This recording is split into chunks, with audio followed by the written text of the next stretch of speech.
Do you want a story to help you sleep? All right, one story then. 'Twas the night before Christmas, inside the Stevens settler's house. Not a creature was stirring, not even a raccoon. One orange per stocking was stuffed with care, in the hope that Christmas soon would be there. The children were nestled all snug in their beds, with visions of the sugar mill danced in their heads. And Mamma in her kerchief, and I in my cap, had just settled our brains for a long winter's nap. When out on the lawn there arose such a clatter, I sprang from the bed to see what was the matter. Away to the hall I flew like a flash, made sure no one stole from the smokehouse jerky stash. The moonlight shined on the new-fallen rain, giving the luster of midday to the Florida terrain. From out of the humidity there started to thicken, came a miniature sleigh and big beefy chickens. And then in a twinkling I thought that I saw the prancing and pawing of each little claw. As I drew in my head and was turning around, down the chimney they came with a feathery bound. They were dressed all in feathers from head to tail, and they were all tarnished from the ashes that fell. Their eyes how they twinkled, their dimples how merry. Their cheeks were like roses, their beaks were not scary. They were chubby and plump, a right jolly old brood, and I laughed when I saw them, but that might have been rude. They spoke not a word, quickly moving their legs, and filled the fireplace with 10 oversized eggs. They sprang to the sleigh, and I heard the reins tug, and away they all flew like the palmetto bug. Their clucking sounded like this once they got out of sight. Happy Chickmas to all, and to all a good night.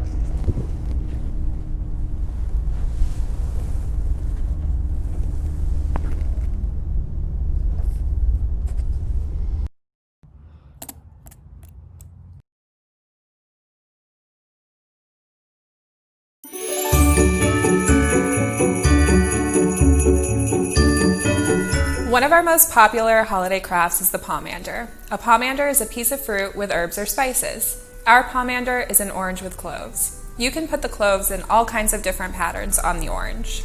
These navel oranges were donated to us by the Citrus Place, located in Terracea. First, you'll need to have at least one orange per person. You'll also need some toothpicks.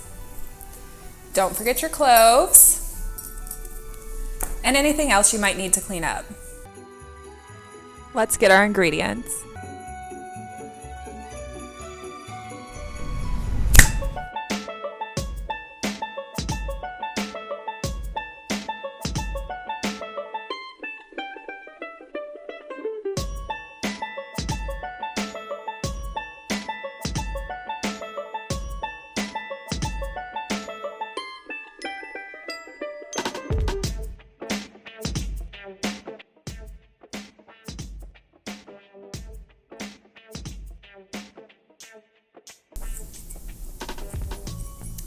Use a toothpick to poke patterned holes into the orange. You can make your pattern a tree, a star, a snowman, a diamond, a circle, your initials, or any pattern you want.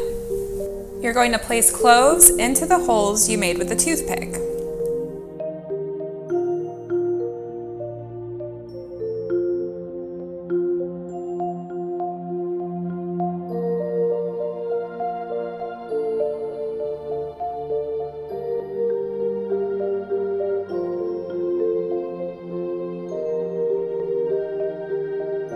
And remember, if you mess up the pattern you're making, you just turn it around and start again.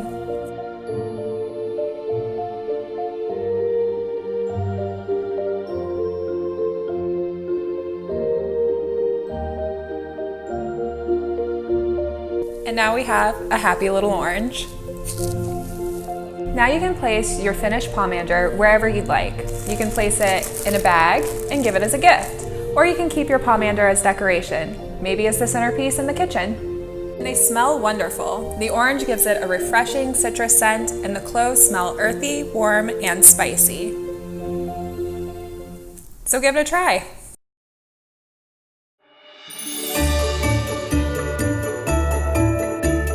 We're going to make snowdrops. Snowdrops are a type of cookie. Many other cookies have the same basic ingredients, but have different names through various cultures and through history.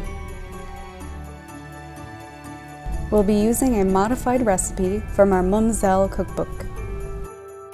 First, we need 7/8 of a cup of butter, half a cup of powdered sugar, 2 cups of flour, 1 teaspoon of cold water, 2 teaspoons of vanilla extract, half a cup of chopped walnuts, and other supplies such as an oven and a refrigerator. You'll also need some extra powdered sugar for the very last step. When you're doing something with food, make sure to wash your hands. You know what time it is. Time to get our ingredients.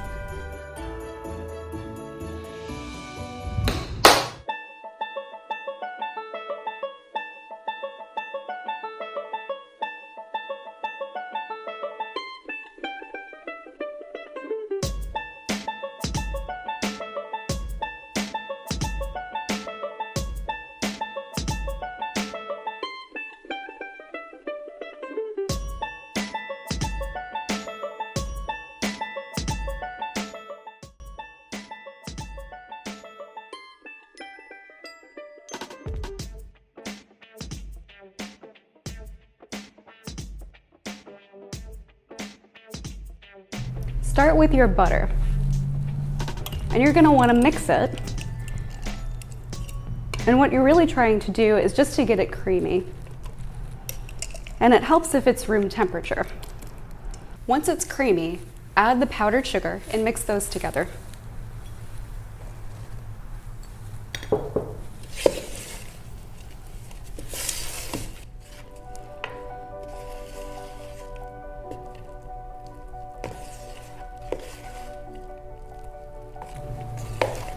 And if you have a big sweet tooth, you can always put a little bit more of the powdered sugar in there. You can measure with your heart. Now once that's mixed, you want to add the flour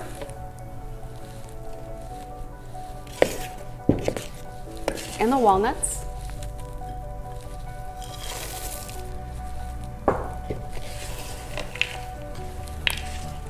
Then you'll want to add the vanilla extract.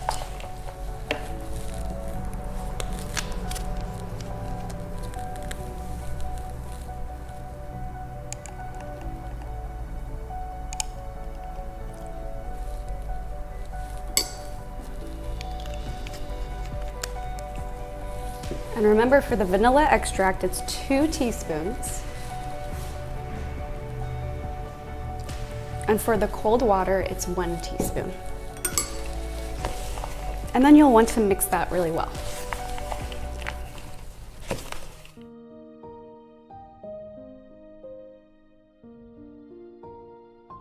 If you don't like walnuts, you can leave them out.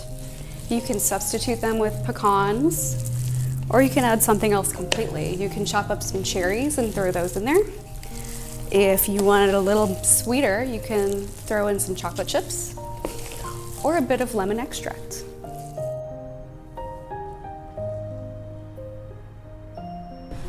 Once you've got it mixed really well, you'll want to let it chill. You can put it in the fridge for 1 or 2 hours, or if you live somewhere cold, you can put it outside, covered and in a safe place, just like the pioneers would have to. Chilling the cookies before baking helps solidify the fat. That means the cookie will keep its shape instead of spreading flat when it cooks. Once chilled, you want them to be firm but still able to shape them with your hands. What you'll want to do is form them into balls and place them on a buttered sheet. And you can make them large, call them snowballs, a little bit smaller, make them snowdrops. Cook at 400 degrees Fahrenheit for 10 to 12 minutes. Once out of the oven, you'll want to let the cookies sit for a while to avoid burning your hands. Once they've cooled off, but they're still a little bit warm, you'll want to take each cookie and roll the cookies in some more powdered sugar.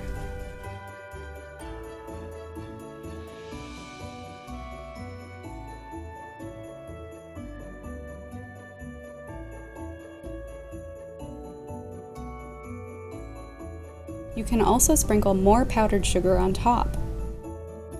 This really gives them that snowy look. And there you go, we made snowdrops.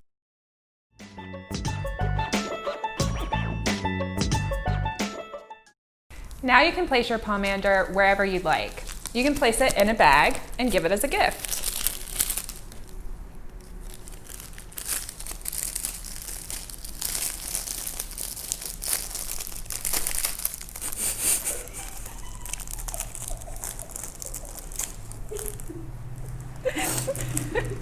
Or you can keep it.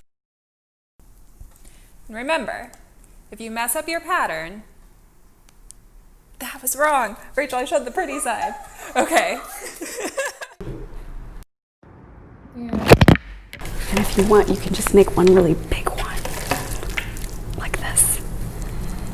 Just one huge snowball. And it might need to cook a little bit more. But, you know, you just do what you want. You measure with your heart. Golly.